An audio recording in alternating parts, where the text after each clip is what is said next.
real estate license. We are going to show you guys the exact steps because we want you guys to know exactly what's going on throughout the entire transaction. We don't just want to tell you guys, hey, this is what we're doing and just go ahead and sign here, right? We want to make sure that you know exactly what's going on. Perfect. Got it. Okay. So the biggest step in the real estate process and in the loan process is getting pre-approved, right? If you're not pre-approved, we have no idea what your situation is. We don't know where your credit is at. We don't know if you have any money for reserves. We don't know what type of income you're making and if we can help you on any of those aspects, right? There's a lot of people that come to us and they say, oh, well, my credit is at 680. I've heard that you need a 700 to qualify. And we tell them, look, this is why we want to go ahead and have these qualifying questions first and get you pre-qualified to give you the right information, right? There's a ton of programs, and Kevin's going to go ahead and break down those programs and go into the basics as to exactly how much of a credit score you need. But I'll tell you that if you can have a higher credit score, the better, right? But let's say if it's not there yet, something lower might just work, right? And he'll get into that in a little bit. When it comes down to the money, one thing that we do recommend is you do have some reserves, right? We want our people to have some reserves. And the reason we say that is because you have a little more leeway into negotiating, right?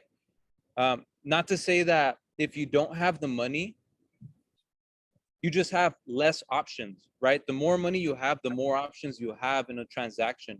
But if you have less money, there's nothing wrong with that. That just means it might just take us a little bit longer to get you that deal, right? When it comes down to the income, the more the better. But let's say if you can't qualify on your own, you could possibly have somebody else help you with that qualifying income. And Kevin is going to get into that as well.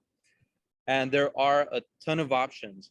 So that's what goes into getting pre-approved. And that's why we recommend you guys getting pre-approved, or at least getting on a call with us to see where you guys are at, right?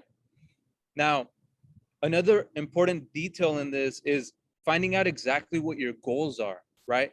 What is the reason that you're doing this? That's going to help us better understand how we can help you and what programs we can give you, because there's a wide variety of programs. There's programs that are FHA that everybody knows about. And then there's programs like conventional where you could possibly get, let's say, a little flip, right? Something that might need just a little bit of work, but is not completely destroyed, right? And then there's other programs, for example, let's say like bank stated income, which Kevin will get into as well.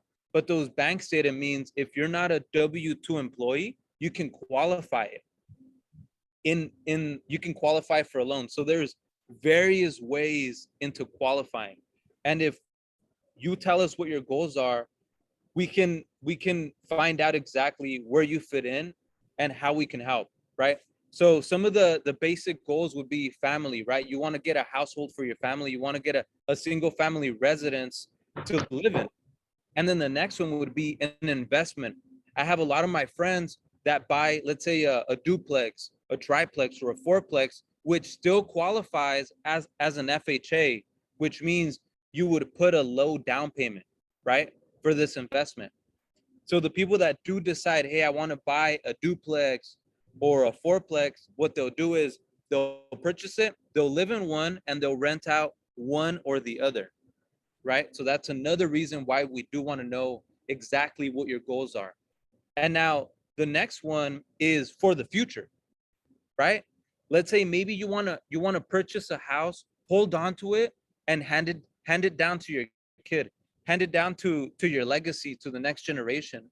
In that case, then we also have different goals and ideas and plans for you guys, right? There's a lot of numbers that go into this, and the closer we get to your goal, the better we can help you with what your needs are. And now onto the timeline over here. There are people that are going to qualify now, and there are people that are going to qualify in a year or 2 years or in a couple months. And the only way we can help you guys, and the only way we can find out again, is if we find out exactly what you qualify for, and if we ask you those qualifying questions as to where you're at. Because there's certain people that, like I said, their credit score might just be there, and you just have to do one little thing just to bump it up, and you're ready to go, right? Or maybe, hey, you just need a couple thousand more dollars, or hey, maybe you just need that extra promotion, or maybe you just need a cosigner, right? There are people that qualify now or people that qualify in a year, and this is just super basic as to why you should be getting pre-approved, and you should know what the requirements are to getting pre-approved. So we're going to go ahead and move on to Kevin right here.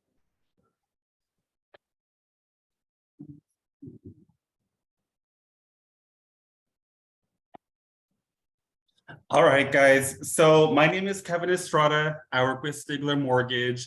I've been doing loans for the past 4 years. I've been in real estate for the last 6 years. You know, I've seen it all. I've been through the ups and downs of when the market has shifted, when rates have gone up, rates have gone down. There's pretty much no scenario that I haven't seen at this point that we haven't been able to help someone game plan. I've seen people as low as 500 FICO scores. I've seen people with 850 FICO scores. Everybody's a buyer, but it's just a matter of getting into a game plan and really understanding what is it that you need to do to be able to purchase. So we're going to start off with, I'm going to touch base on these topics over here. It's going to be the documents needed. What is it that you're going to need to provide to a lender in order for you to be able to purchase a property? Then we're going to talk about debt to income ratio. Debt to income ratio, that means how much is it that you make a month minus your expenses that you can pay monthly for a monthly mortgage. And then we're going to talk about credit. Where should your credit be in order for you to purchase a property? And then we're going to talk about down payment and closing costs. What is it that you have to pay for? Why do I have to put a down payment? Why should I put a down payment? And then we're going to touch base on your closing costs. Where is the money that you're investing going to? And lastly, we're going to talk about DTI. DTI, so it's basically a formula on how much purchase power you're going to have. How is it that we come up with the final price that you can qualify for? Why is it that some people qualify for more than you and some people qualify for less? Because every scenario is a little bit different. So let's start off with documents. If you are a W-2 employee, what does that mean? So that means that you work for a company and that you receive a pay stub at the end of the year. A pay stub at the end of the month, or 2 pay stubs, and you're going to receive a W-2 form at the very end of the year. The W-2 form is the form that you guys receive from your employer that shows how much you've made in income on box number 5. So if you look at your W-2s and you see box number 5, that's going to be the total gross amount that you made. And that's what we can use to be able to help you qualify. W-2 employees. So we're always going to need a full month of pay stubs because we want to make sure that you're at least working 40 hours a week. So if you get paid weekly, we need 4. If you get paid bi-weekly, we need 2. And if you get paid once a month, we need 1 pay stub. There's certain employers and certain jobs, for example, school teachers, counselors, people that work for the district, sometimes only work 10 months out of the year. So we will still need the very last pay stub that you received prior to whatever month that we're in, even if it's more than a month old, because sometimes you don't get a pay stub throughout the whole year. We're also going to need the past 2 years of W-2s for 2020 and 2021. That is currently what we're working with. So 2020 W-2 and 2021, why is it that we look at both years? So the reason why we look at both years is because we want to see consistency that you've been working at least for the full year, that you've been working overtime if you work overtime or receive bonuses for the last 2 years. If you don't show consistency, the bank may be more strict on qualifying you guys for a home. For example, let's say you were working full-time and now you work part-time. That does not look good. That's not consistent. But let's say you went from working part-time and now you work full-time. That is very good. Now you look like you're consistent. What if you just graduated from college? You don't probably have a 2-year work history, but you just spent 4 years of your life trying to get a degree in something that you want to work in. And let's say you graduated and now you got a job in your field. Well, guess what? You can actually use your 4-year college degree as a work history because you're showing consistency. You're showing the banks that you're dedicated to this employer, you're dedicated to your career to be able to qualify. And all we need is 1 month of you working at your new job that you just spent the last 4 years studying for. Then we're gonna need a copy of your photo ID or your driver's license. If you don't have either of them, we can always use your passport. We can use a residence card as long as they're not expired documents. If for whatever reason your ID, your passport, your residence card, any of those documents are expired, keep in mind that you are going to need a valid ID, passport, or license that will not be expired prior to you closing on the home. And lastly is going to be your social security card. Social security card, you know, a lot of people have lost it. A lot of people still have it. But if for whatever reason you don't have it, I really recommend you guys connecting with the Social Security Department. I can give you guys a number to call and request that card. Because whenever you don't have a Social Security card, we have to order it during the process of your home purchase. And if the Social Security card doesn't come in, escrow may be delayed and it may hold up the transaction. So we just want to be prepared and not have any hiccups. If for whatever reason you are not a citizen and you are a resident or you're here working on a work permit, you can still buy a property. If you're a DACA, you can still buy a property as long as your work permit does not expire 6 months after closing on your home. So if you're here on a permit, you want to check your worker's permit, you want to check your EAD card and make sure that it's not going to expire within 6 months. So you want to start game planning, because if it does, we want to try to help you get into a home prior to that happening. After you close escrow, the bank doesn't care what happens. You know, you can stop working, you can let your job go. Of course, that's not the goal. You want to keep working because now you have a mortgage payment, but the bank isn't going to look any further. As a self-employed borrower, what is it that you're going to need? So you're self-employed, depending on how you run your business. Most people have what's called a Schedule C form, known as a profit and loss form in their tax returns. This form is going to be used to look at what you made gross. We're going to count all your deductions, and then we're going to look at line 31, which is known as your net income. Net income is income that's basically the income you received after all the deductions you wrote off to the IRS. Now, most people that are self-employed like to write off all their income because most people don't want to pay a lot of money to the IRS. So as a self-employed borrower, you're going to have the option of presenting tax returns, which will allow you to come in with the minimum down payment. Or you're also going to have the option to come up with bank statements from your business account. And we're going to be looking at the last 12-month bank statements. And what we do is we're going to see out of either the tax returns or the bank statements, which one's going to give us more income, which one's going to allow you to qualify for more. Most self-employed borrowers are always going to qualify for more using their last 12-month bank statements. So if you're self-employed, what I recommend you to do, and you don't report taxes, if you don't already have a business account or some type of personal checking account where you're depositing your money, the money from your business, You want to make sure that you open an account and you make sure all the money you're getting from your business is going into that one account, nothing else, just pure money from your business. And the reason why we want that is because we want to show the bank that you're a responsible business owner. 2, that you're tracking your finances.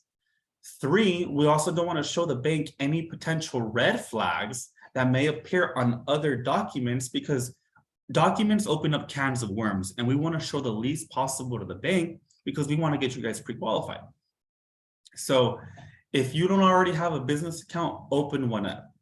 Same thing as a W-2 employee, we're going to need a copy of your photo ID or driver's license, and then a copy of your social security card. If you're a business owner and you file business tax returns as well, we will also need the last 2 years of your business tax returns and all K-1 forms. Any questions so far on documentation? No, perfect. And guys, can you hear me? Yes. Can you hear me, Kevin? Okay, cool. So, and if you guys do want this list, we can always email it to you guys, just so you guys have it. So yeah, we can keep going. Perfect. Hey, Yeah. Kevin. Yes.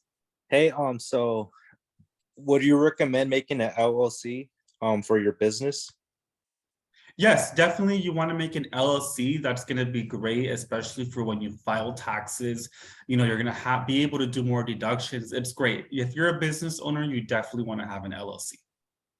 Is there like a limit on how much you should make to make an LLC, or is it something you should have anyways as a business owner? There's no limit. You should definitely have it, because if you think about it, you know, some business are profitable, some business are not. You know, you're starting a new business, and more than likely in the beginning it may not be profitable, but yeah, definitely make the LLC. And then as you grow your business, the more money you're going to start to make, the more write-offs you're going to have. Got it. Thank you. Money. Kevin, Yes. hello. I have a question on people with ITIN numbers. How does that work?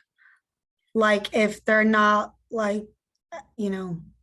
Yes, great question. So if you're working with the borrower that has an ITIN, or you're a client yourself that has an ITIN number, usually the minimum down payment becomes 15 to 20% of whatever the house is going to cost. Now, the reason for that is because an ITIN borrower, they can basically just decide to one day leave and go back to their country and let the house go into foreclosure. The probability of an ITIN borrower leaving the country and letting their house go into foreclosure is not very likely when they have 15 to 20% of their money invested in the property, which is why the banks require that. Now, we basically use our tax returns to qualify them. So they usually are self-employed, and we look at their Schedule C form. And I had heard that, like, I have family members who, you know, have a social and their husband has an ITIN. And I heard that they're not allowed to get a loan together. Is that correct? Or is it like all socials or all ITINs, or is that even good information or no? Yeah, so that's another great question. If you are a borrower that has an ITIN number and you're co-signing or buying a property with somebody that has a social that is a citizen, the bank will still be considering that loan as an ITIN loan, which is why people tell you, don't co-sign each other, because the moment you co-sign each other, you have to put 15 to 20% down, even though the person that does not have the ITIN number has a social. They can still buy with the first-time buyer product, but maybe with a different co-borrower would be recommended. Awesome, thanks. All right. I have a question. Yes. Let's say if you're like, if you foster children, are you able to use that income that you get? Are you able to use that as income towards, like that check that they sent you? Are you able to use that as your income? Yes. Or we're not able to? We are. Yes, you are able to use income from fostering children as long as you have a 2-year work history showing that. Okay. You're able to definitely use that income. Okay. Thank you. Of course. So then we're going to go into our DTI, which stands for debt to income ratio. So when evaluating your ability to repay the loan, the lender will calculate your debt to income ratio, or DTI. The DTI is your total minimum monthly debt, proposed PITI, which stands for total monthly payment. So your proposed monthly mortgage payment plus your credit cards, student loans, car payments, etc., divided by your gross monthly income. The lower your debt to income ratio, the higher likelihood of getting the home loan in the terms you want. For example, examples of stuff that counts towards your DTI. It's going to be Best Buy, which is a credit card, student loans. They could be deferred. You could be in a payment plan. It just depends. Child support. If you pay child support, that is a monthly debt that we have to account for. A car loan. You have a car payment. That's a loan that you have. Alimony. If you pay alimony for your ex-spouse, that's a debt that we have to account for. Ashley's Home Furniture, another credit card. So total DTI is $2,440. So what happens is, what you want to think about is how much do you get paid monthly? Let's say every month you're making $10,000 between you and your cosigner. Then what the bank is going to do, most loans have a debt to income ratio of about 50%. So since we're working with 50%, you're going to cut your $10,000 in half. So now we only have $5,000 to work with. So $5,000 minus 2,440, these are all the monthly things that appear on your credit report, let's say, right? So $5,000 minus 2,440 gives us $2,560 left of your income to be able to use to qualify, which means that $2,560 is the maximum mortgage payment that you guys are able to afford. Does that make sense? Yes, it does make sense. Excuse me, Kevin, to interrupt. With that, a budget, what would be like the price point that someone can buy? Around 2,440. If you're a first-time home buyer, you're basically able to purchase of around $350,000. And that's with an FHA loan. So if you want to get an idea and you want to mentally start to prepare yourself, get your income gross, cut it in half, subtract your minimum monthly payments that you have, not your whole debt. So if you owe $30,000 on the car, you don't subtract the $30,000. You only subtract the minimum monthly payment that you make. And that'll get you your total monthly purchase power. Now, what is debt that doesn't count? Debt that doesn't count is, for example, insurance. You have the option to pay yourself insurance. Do you want insurance? Do you not? Of course, most people want insurance because you want to be healthy, you want to go to the doctor, you want to be strong to be able to purchase your home. You need insurance. Utilities. Utilities, gas, light, water. They're not required, for a home. Of course, you need them, but if you don't pay your utility bill, it's not like you're going to go into foreclosure, which is why it's not counted towards your debt to income ratio. And then rent. Let's say you currently pay rent, right? That doesn't count towards your DTI because you're going to stop paying rent to go buy a mortgage. So we just eliminate that debt completely.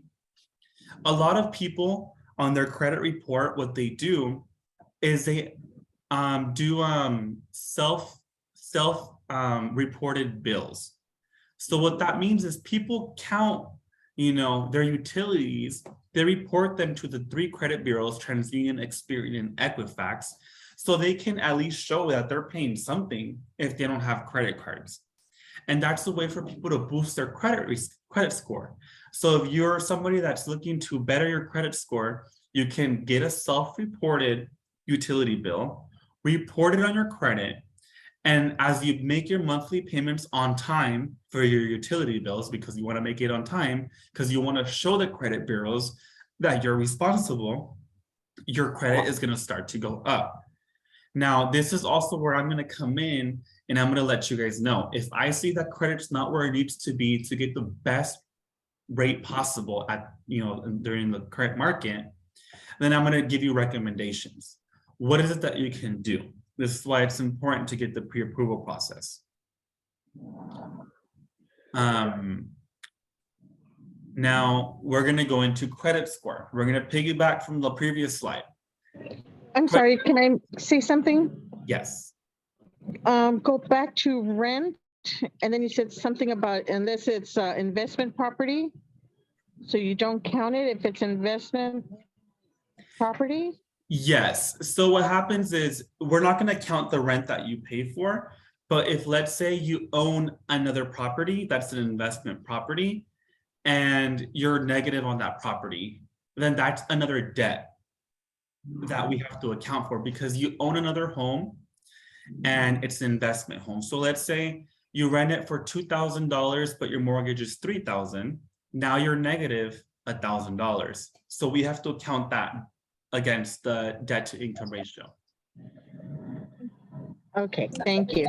I have a question as well. Yes. Let's say, because I'm looking into like possibly renting a leasing a location out, like for I'm self-employed, so I'm interested in leasing a location out or renting. I don't know how you say it. But if I were to do that, does that rent that I pay there, does that count as debt, or does it count as not debt since I'm renting? It depends on the type of lease agreement that you make with the landlord. If they're going to report it on credit, which most likely they are, then yes, it will count against it. But this is why it's great to make an LLC so you can start to develop a good business credit. And you can put the rental run credit through the business credit, so that doesn't appear on your personal credit. So when you're qualifying for a home, it doesn't appear on your credit report. Oh, okay, so I should do make it a LLC before I were to even get a location? Correct. Yes. If you don't want it to appear, yeah, I definitely recommend that. Okay, got it. Thank you. Of course. All right. Now we're going to the credit score. So what credit score do I need to qualify? So credit scores are generated by the credit reporting agency. Both positive and negative information is considered in the calculation. Payment history, amounts owed, length of the credit history, and types of credit used. So we all have three credit bureaus. Everybody has TransUnion, Experian, and Equifax. Depending on how much credit history you have, you could potentially have one credit score, 2 or 3.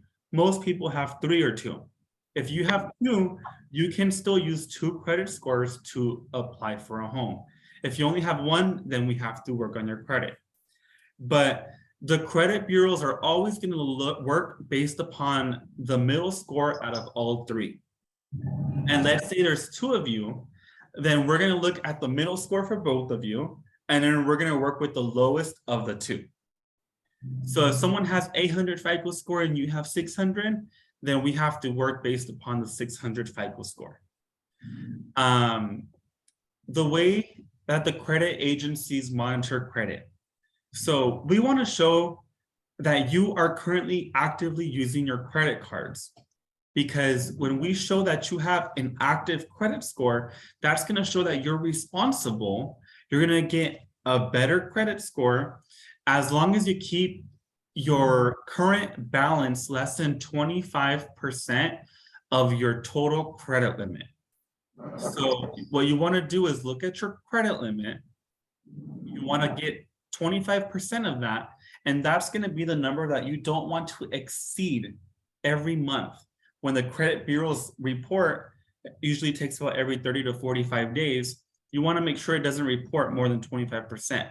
Because what happens is the credit bureaus start to see as they start to look at it as if you're using your credit irresponsibly. And you don't want to show that.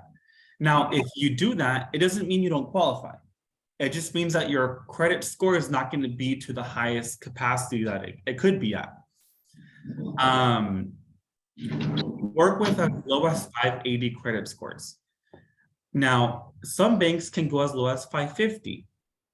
The truth of that is that, yes, you can qualify, but you're not going to get all the perks. You're not going to look like the best qualified home buyer to sellers to be able to close on the transaction. Doesn't mean it's impossible, but it's just going to cost more out of pocket for a buyer to be able to purchase a property with a lower credit score. Things to think about before running your credit. Don't just be running your credit everywhere. You want to be very cautious. Let's say you're running your credit at a car dealership, then you're running it at Macy's, and then you're running it at a mortgage company. That is going to affect your credit score because you're running it so many different places. You're trying to get credit everywhere. But let's say you're going to Bank of America, then you're going to Chase, and then you're coming to see me, and you're running credit for a mortgage purpose related, transaction.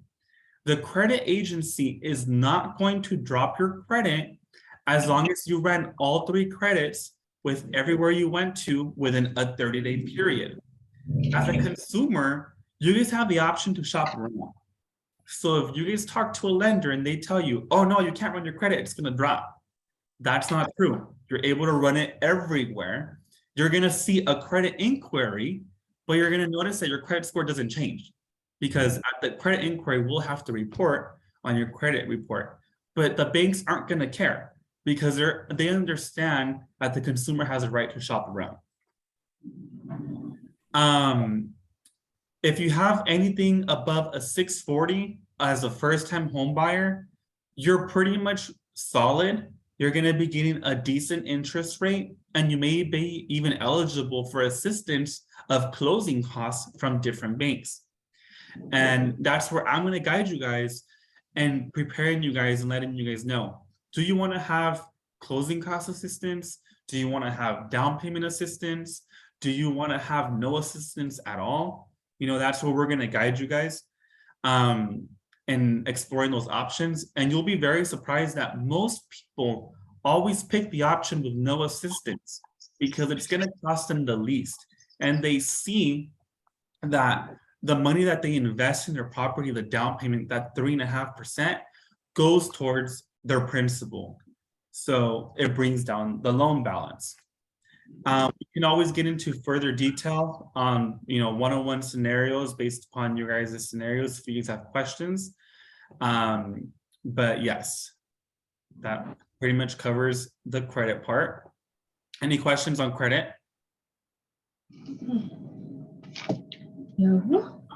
All right, so we're gonna go into down payment and closing costs. So what is it that I need to pay for? When you buy a property, you have the options of getting FHA, you have the options of getting conventional or VA. FHA is what most people get. 90% of home buyers get an FHA loan. This stands for Federal Housing Administration. This is a government loan, a federal loan. So if you owe any government debt, any federal debt, you cannot get an FHA loan. No bank is going to finance you. So 3.5% is the minimum down payment required. Let's say the house is $450,000. You're putting 3.5% down. Total down payment is $15,750. If you're not getting any assistance from anybody, this is the money that you have to come up with out of your own savings, your own checkings, your own 401k. You can pull from your crypto, you can pull from your stocks, you can pull from any account that you have, an IRA. You can even have somebody gift you the money towards the home purchase. Same thing with a conventional loan. If you have stellar credit and you have a really good income, many people do qualify for a conventional loan product of 3% as long as everybody applying for the loan is a first-time home buyer. Stellar, what do I mean by stellar credit? Ideally 720 and above.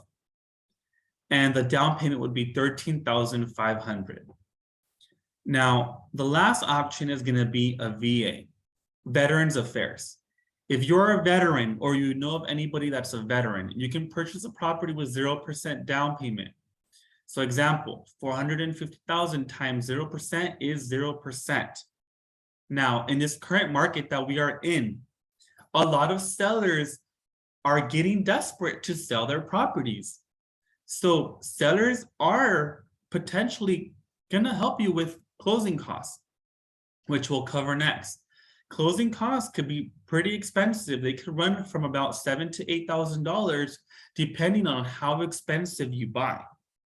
Now, if you're getting a VA loan, if you think about it, if you have to put 0% down, the seller pays all your closing costs. What does a buyer have to pay? Buyers all have to pay an appraisal. Now, appraisals run about $500. So many home buyers that are veterans can purchase a property with only $500. Now, let's say you know somebody that's a veteran. If you're not married to them, you cannot have them co-sign you. You guys have to be married spouses. There is one exception to the rule. If you are a veteran and another veteran and you're not married are buying the property together, then you guys can still qualify for 0% down. So that's the only way that you can do it. And the very last way to do it is if you are married to a veteran and you are a widowed spouse, you are entitled to all the benefits that your spouse had as a veteran. Then we move into our closing costs. What are closing costs? Closing costs are your escrow, your title, your appraisal fees, and your insurance fees and your taxes. Closing costs can range between 3 to 6% of the purchase price, depending of how expensive the property is. Here's an example of a $600,000 home. It says here about $18,000 to $36,000. That is a little bit overestimated just because the banks always overestimate. They never want to fall short. But closing costs for about a $600,000 property is going to run about $11,000 to $12,000. And that doesn't include escrow, which is a third-party company that handles the transfer of title and all the money handling between buyer and seller. Title, which is going to be the people that make sure that you're taking this property free and clear of any potential liens or debts that the current seller owes. Taxes is what the county charges you to live in their county. And insurance, think of it as car insurance. That is the insurance that protects you guys of any potential fire damage, earthquake damage, flood damage, if that was to happen with the property. Let's see. And lastly, we're going to go into PITI. What is PITI? PITI stands for Principal, Interest, Taxes, and Insurance. So this is an example of what your potential mortgage payment could be with a 650 FICO score and a 750 FICO score. And the 650 FICO score right here, we are determining that our purchase price is $550,000. Our buyer is a first-time home buyer, putting a 3.5% down. And look, if you see here, the interest rate is at 6.125. Now, I know that a year ago, 2 years ago, rates were in the low 2s, low 3s, low 4s. That was a seller's market. I want you guys to start to think about that. Yes, you were getting an interest rate of about 2.5%, but home buyers were also paying $100,000 over the asking price. There's no difference right there. You're going to have the exact mortgage payment as somebody that gets a higher interest rate at the price, home price at a cheaper price.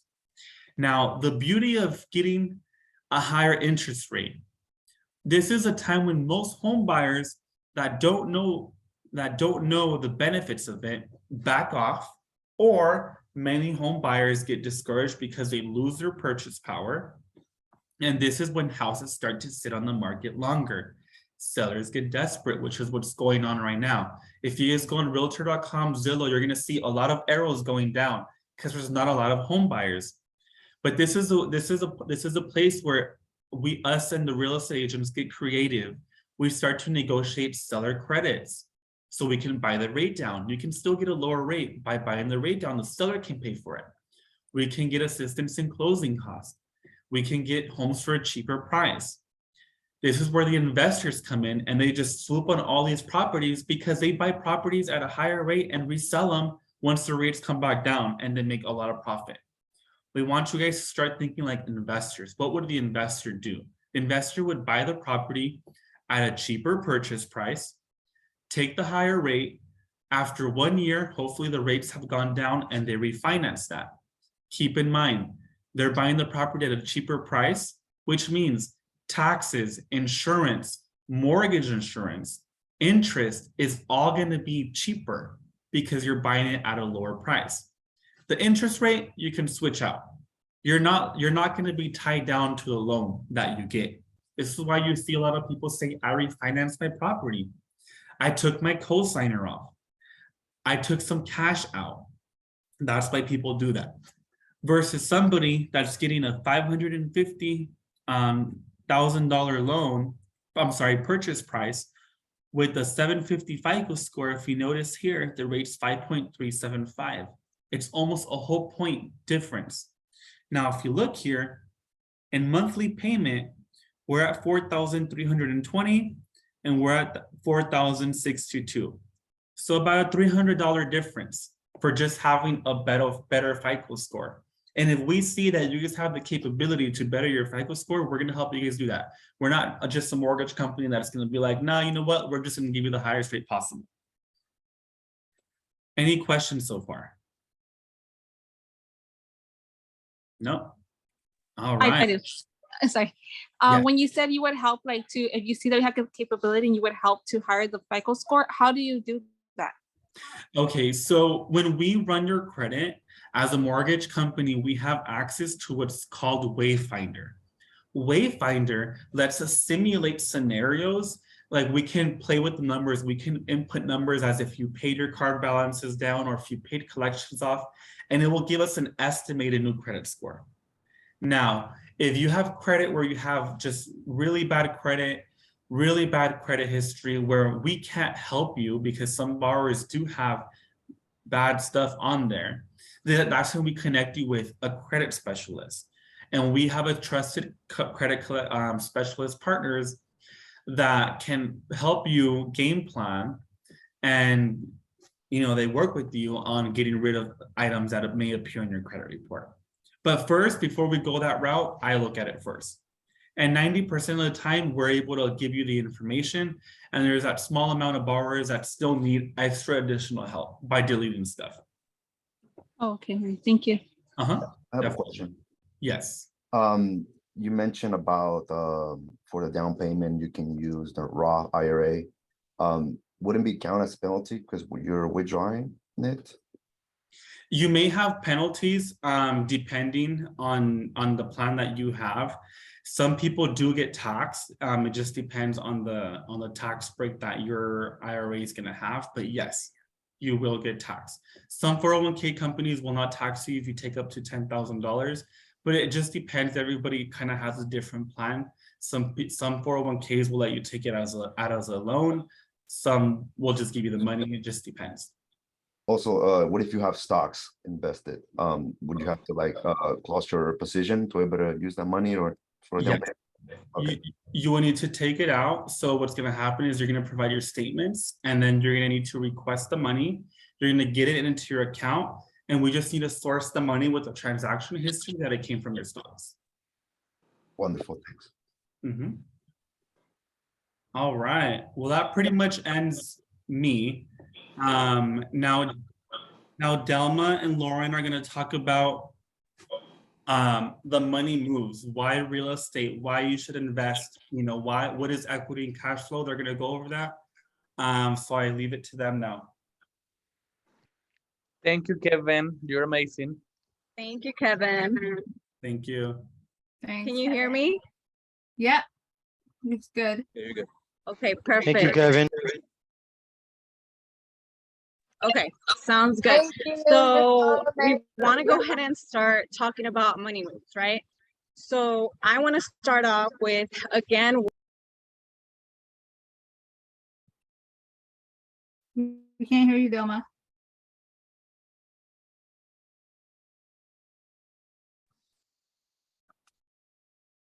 hello? There you go. Okay, can you hear me now? Yes. Perfect. Well, let me start all over again. Yes, so money moves. I just want to go over real quick again, like, what are your goals? You guys don't have to answer that, but to me, obviously, but answer that for yourself. What do you guys want to do when you acquire real estate? Is it long-term? I would suggest that it should be long-term, but it's up to you. Also, the history of real estate, I want to talk about that as well. So the history of real estate, mind you, it's always gone up and down. I'm not going to lie to you. It does go down. There has been crashes. 2008 was one of them. And a lot of people are scared of that. A lot of people are scared of, like, what if the market crashes? What if this? Mind you, in 2008, the loans that were given were really bad loans. And you guys could Google it. It was like your payment was crazy high and your house just crashed, right? I'm not going to get on that. You could Google it, but gradually real estate has gone up, right? So with that being said, Tanisha, do you want to talk about the equity and what it is for those that don't know what equity is once you purchase a home? Yeah. So, hi guys. To put it really, really simple, equity is just the difference between how much your home is worth versus how much you owe on your home. And so typically homes appreciate, and appreciation is like a moving target. So it's based on the market and the market trends. And generally home prices increase over time. And on average, the 25-year average of appreciation in the US is around 3.9%, somewhere in that area. So you definitely want to, like she said earlier, buy and hold, because as you pay down your mortgage and the longer you have your home, you'll gradually get more equity. And with that equity, you can in turn use that for emergency purposes. You can, remodel your home. You can even pull that equity out and go in and purchase another home, which is what we were kind of talking about earlier. So it's very important the reason why it's very important to own real estate is because it is one of the best investments that you can get, because it's literally almost no risk. Sometimes, things happen as far as, like she said, with the market crashing, but that was a completely different scenario. It's not what's happening now. And like I said, your house will typically always increase in value unless you just have something that's, just a money pit that's just really bad and run down. And if you have an amazing realtor, they won't let you purchase anything like that. And Kevin won't finance you for something like that either. So it's definitely, real estate is definitely a very, very good investment, especially if you're holding a long term. I own 35 properties and I'm able to kind of, I'm in real estate for the past, 6 months now. And I was a nurse first. And so I can kind of go in between. I can take time off because I have residual income coming in because of the amount of property and the cash flow that I have coming in. So it's definitely a good investment. Exactly. So I want to touch on what you said about cash flow. So see, if you want to acquire real estate, you want to make sure that you're in the right team, especially if you're wanting to buy more than one unit, right? Like John said earlier, you can purchase up to 4 units under FHA, right? Kevin, nod. Okay, cool. You could purchase up to 4 units and it'll still be an FHA investment, but you'll still have 4 units that you can live in one and you can rent out those 3 or 2. We have had people that buy a duplex, they live in one and then rent it out. And then obviously you want a great team because you want to get the right asset that's cash flowing in positive cash flow, because you can't purchase a property that is negative cash flow and you don't want to get into that. So that's why the right team is crucial once you want to purchase investment properties. I won't get too much into that because if you guys have any questions on that, you could always call us. message us and we'll guide you because everything's like very specific to one person and your goals, right? So I just want to jump in on that, on something she said about the FHA. So this basically means that you can get a 4-unit property with only 3.5% down. And you can use the other 3 units of income to help you qualify, because us as lenders know that you're going to rent it out, and we're going to run rent analysis to give you guys more income. So if you feel like, you know what, like I'm not ready to own a 4-unit property, or you feel like maybe you don't make enough income, but you feel ready to be a landlord, that's a very great option to explore. Because you only need 3.5% down, and that's the only loan product that allows that. Hey, Kevin, I have a quick question, if that's okay. Hmm? So for you to get into a fourplex and you live in there, do you require that the 3 units are occupied, or they could be unoccupied, like 1 or 2? They don't have to be occupied. So what the bank is going to look for is they just want to make sure that one of them is going to be vacant at close, because you're supposed to live there as an FHA first-time home buyer. The other ones could be vacant, and we can do rent analysis to make sure that we're going to be able to give you the rent. Ideally, it's better for them to be vacant, because then we can give you the actual market rent versus previous tenants. Thank you. All right, that was it. I'm good. Do you get questions on that? Yes, Okay, so, we can okay, move- so if you got you said if you got like, let's say a 4-unit, the other 3 units, because the bank would make like a estimate of what the monthly rent would be, and that would be counted as the income towards, for the Yes. mortgage, or what it's called. Yeah. Yes, so the bank is gonna basically, get the current market rent. We're gonna only be able to use 75% of that rent that you receive, because the bank assumes that, you're gonna have a 25% vacancy that year while you find a tenant. But yes, we will do the analysis on the market rent. Okay, thank you. Any other questions? Let's see. Yeah, we appreciate you guys for coming. Can you? We appreciate you guys for coming. Thank you. I know that there was a couple questions that some people did ask, but they did have to leave early. I do see one here. The question is, for a child support person, if both persons agree and are not together, can they get rid of the child support to not appear on their credit? Is that possible, Kevin? Yes, as long as I don't see child support, we're good. Got it. Okay, so let's see. I think there was another one. Okay, so it says, if I have one property and get solar on it, but I want to buy a new investment home, does that solar loan count as a negative against me? That's a good question. Yes, you have a loan, so that you're gonna have a minimum monthly payment that will count against towards your DTI. Got it. And let's see, one last question right here. If you purchase a fourplex with a FHA loan, how long do you have to live in one unit? The minimum waiting period is 1 year. FHA is 1 year, and conventional is 4 months. Yep. But conventional, you need 20% down to buy a fourplex. Yeah. Yep. Exactly. And let's see, we have another question. This one's pretty interesting as well. How would buying an investment property work when you turn 18 with no job experience? Great question. So turning 18, you are now eligible to get a home loan. Now, let's say you'd have a work history. You worked when you were 16 and 17. You have a work history, you're 18. You can now buy a property. If you're working full-time, we can qualify you and use the rental income from the other units to qualify you for more.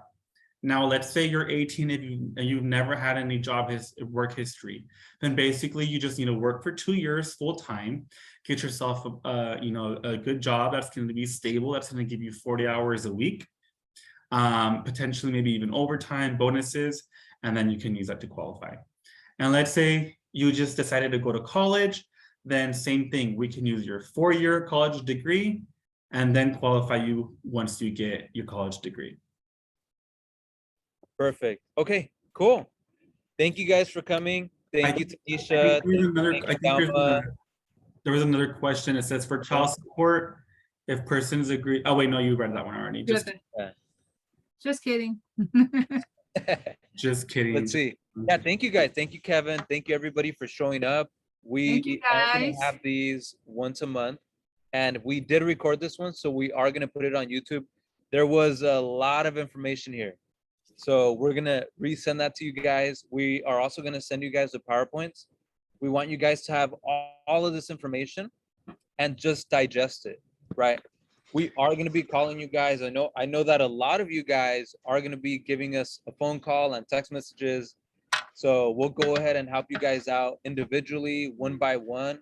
Everybody's scenario is different. So not one person is the same. So if you hear somebody saying, oh, my story was this, I can't qualify because of this. Okay, that's not your story, right?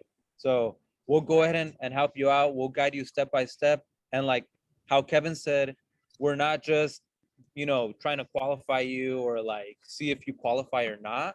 It's more like, let's say if you do, perfect, we'll guide you, right? If you don't, we'll still guide you. We want to make sure that you're ready to go. We want to make sure that you know exactly what you need to do in order to qualify, right? But the biggest thing here is it's going to take you guys to be motivated, right? Because we can go ahead and give you a list of things that you guys need to do, but if you guys aren't motivated, then you're not going to get it done, right? So it's going to be work from everybody collectively. Thank you guys. Is there anything that you guys want to add? I just want to say one thing, guys. If there's anything that you guys want us to talk about, anything specific that like you want an in-depth class on, please hit us up and let us know what it is that you want to talk about, and we can create a whole class on that as well. Yeah, I know that Lauren was talking about doing an investments class as well. So if you already own a home, Lauren, John and I are probably, and Delma are probably going to do that class as well. So just keep updated on YouTube, our Instagrams, and just so you know, everybody that attended this class will have a reimbursement back on their appraisal. So when you do buy a property, you are required to have an appraisal, which is $600. Everybody that's on here is going to get an email. When you close escrow, you're going to get a reimbursement back, which is going to be a savings of $600 that you guys can use towards, hey, I don't know, whatever you guys want to use it for. You guys can use it for whatever, and that's already a savings in itself. Love it. Very much. I would love to attend the investment class you guys have. So whatever you need, please send them my way. Absolutely. Thanks. We'll send it over. Where can we see where's the YouTube though? So we'll go ahead and send that to everybody. Your right? email, and also I'll send the PowerPoint to your guys' email as well. That way you guys could have the documents that you need. And then like we said, if you need anything, if you have any questions, go ahead and message us individually. That way we can work with you on your individual goals. Yes, Rafael, I'm not sure if I got your email, but you can put your email on here and then we can go ahead and send that to you. Yeah. Awesome. Thank you so much. Yeah, definitely. So we're good to go. Like Kevin said, he's gonna go ahead and reimburse you guys on the appraisal. So keep that in mind. Yep. And thank you guys. Thank you We guys for appreciate coming. you. Thank you, everybody. Thanks, guys. Bye. Bye. Good night. Let me get, oh, that's yes.